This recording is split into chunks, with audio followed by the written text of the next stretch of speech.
नमस्ते, मैं हूं श्वेता सिंह। आज हम बात करेंगे दो ऐसे शब्दों की जो आपकी जेब पर सीधा असर डालते हैं, महंगाई और मंदी। महंगाई यानी इन्फ्लेशन, जब चीज़ों और सेवाओं की कीमतें समय के साथ बढ़ती हैं। इसका मतलब है आज जो सामान आप 100 रुपये में खरीदते हैं, वही सामान भविष्य में महंगा हो जाता है। उदाहरण के लिए, पहले 10 रुपये में समोसा मिलता था, अब वही 20 रुपये का है। यही महंगाई है, और यह सिर्फ खाने पीने तक सीमित नहीं। पेट्रोल, किराया, स्कूल फीस, सब कुछ महंगा होता जाता है। जब महंगाई बहुत तेज हो तो आम आदमी की बचत और बजट दोनों पर असर पड़ता है। अब बात मंदी की, यानी डिफ्लेशन।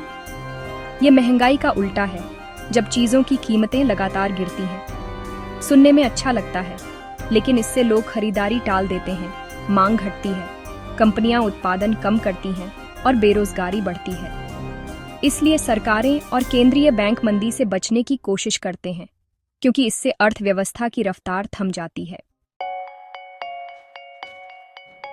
अब सवाल है, महंगाई होती क्यों है? इसके 3 मुख्य कारण हैं। पहली, डिमांड पुल महंगाई। जब मांग बढ़ जाती है लेकिन सप्लाई कम होती है तो कीमतें बढ़ती हैं। दूसरी, कॉस्ट पुश महंगाई। जब कच्चा माल या ट्रांसपोर्ट महंगा हो जाए तो कंपनियां लागत बढ़ने पर दाम बढ़ा देती हैं। तीसरी, बिल्ट इन महंगाई। जब महंगाई बढ़ने पर लोग ज्यादा वेतन मांगते हैं, कंपनियां फिर दाम बढ़ाती हैं और यह चक्र चलता रहता है। एक और बड़ा कारण है मनी सप्लाई। जब बाजार में पैसे की मात्रा बढ़ जाती है तो लोग ज्यादा खर्च करते हैं, जिससे मांग और कीमतें दोनों बढ़ती हैं।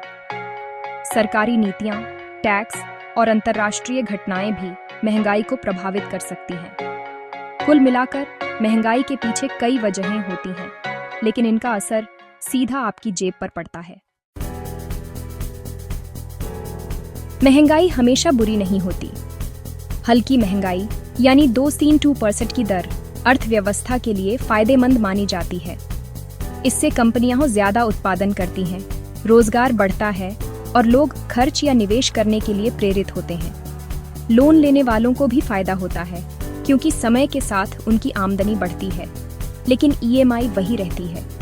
सरकार को टैक्स से ज्यादा कमाई होती है और पुराने कर्ज का बोझ कम हो जाता है। लेकिन जब महंगाई बहुत तेज हो जाए तो गरीब और मध्यम वर्ग सबसे ज्यादा प्रभावित होते हैं। उनकी बचत घट जाती है और जीवन स्तर गिरता है। ज्यादा महंगाई से कंपनियां निवेश करने से डरती हैं और लोग बैंक में पैसा रखने की बजाय सोना या प्रॉपर्टी खरीदने लगते हैं। इसलिए संतुलित महंगाई जरूरी है, वरना अर्थव्यवस्था को नुकसान होता है। महंगाई को मापने के लिए सरकार उपभोक्ता मूल्य सूचकांक यानी सीपीआई का इस्तेमाल करती है। सीपीआई में खाने पीने, कपड़े, किराया, ट्रांसपोर्ट जैसी चीजों की कीमतें शामिल होती हैं और हर महीने इनकी निगरानी होती है। सीपीआई आम आदमी की जेब पर असर दिखाता है और रिजर्व बैंक इसी के आधार पर नीतियां बनाता है। दूसरा सूचकांक है प्रोड्यूसर प्राइस इंडेक्स यानी पीपीआई, जो थोक स्तर पर कीमतों में बदलाव मापता है। पीपीआई में कच्चा माल और मशीनरी जैसी चीजें शामिल होती हैं और यह महंगाई का शुरुआती संकेत देता है। कोर इन्फ्लेशन में खाने पीने और ईंधन को छोड़कर बाकी चीजों की कीमतें देखी जाती हैं, ताकि असली महंगाई का रुझान समझा जा सके। इन सूचकांकों से सरकार और अर्थशास्त्री महंगाई की सही तस्वीर देख पाते हैं। मंदी यानी डिफ्लेशन। जब चीजों की कीमतें लगातार गिरती हैं, अर्थव्यवस्था के लिए खतरनाक है।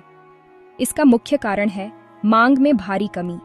लोग खर्च करना बंद कर देते हैं, कंपनियां दाम घटाती हैं, लेकिन बिक्री फिर भी नहीं बढ़ती। टेक्नोलॉजी में तेजी से बदलाव भी मंदी ला सकता है, जैसे कंप्यूटर या मोबाइल सस्ते होना।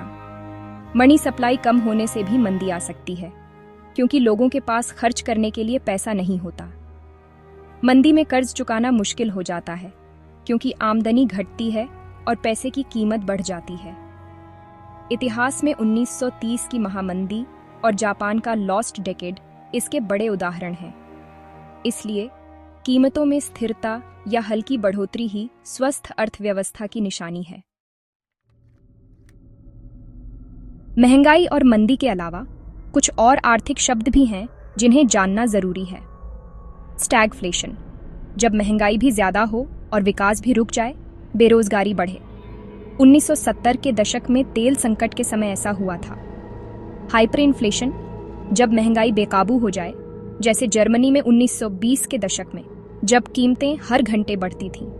ऐसी स्थिति में मुद्रा का मूल्य खत्म हो जाता है और लोग अपनी बचत बचाने के लिए दौड़ पड़ते हैं। डिसइन्फ्लेशन, जब महंगाई की दर घटती है, यानी कीमतें अभी भी बढ़ रही हैं लेकिन धीरे धीरे। यह आमतौर पर अच्छा संकेत है कि सरकार की नीतियां असर कर रही हैं। इन शब्दों को समझना आपके आर्थिक फैसलों के लिए फायदेमंद है।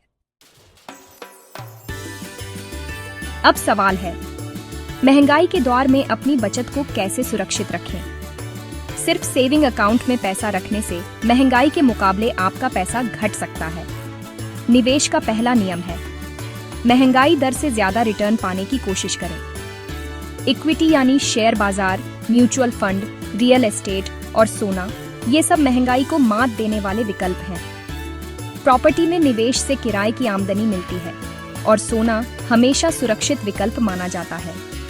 सरकारी योजनाएं जैसे पीपीएफ भी सुरक्षित और अच्छा रिटर्न देती हैं। सबसे जरूरी है अपने निवेश को अलग अलग जगह लगाएं, यानी डाइवर्सिफिकेशन करें ताकि आपका भविष्य सुरक्षित रहे।